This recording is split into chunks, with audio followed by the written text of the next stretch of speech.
அத்தனை செல்வமும் உன்னிடத்தில் நான் பிச்சைக்கு செல்வது எவ்விடத்தில் வெறும் பாத்திரம் உள்ளது என்னிடத்தில் அதன் சூத்திரமோ அது உன்னிடத்தில் ஒரு முறையா இருமுறையா பல முறை பல பிறப்பெடுக்க வைத்தாய் புதுவினையா பழவினையா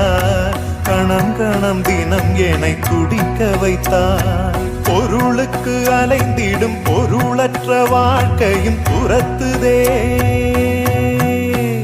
உன் அருள் அருள் அருள் என்று அலைகின்ற மனம் இன்று பிதற்றுதே அருள் விழியால் நோக்குவாய் மலர்பதத்தால் தாங்குவாய் உன் திருக்கரம் என்னை அரவணைத்துனதருள்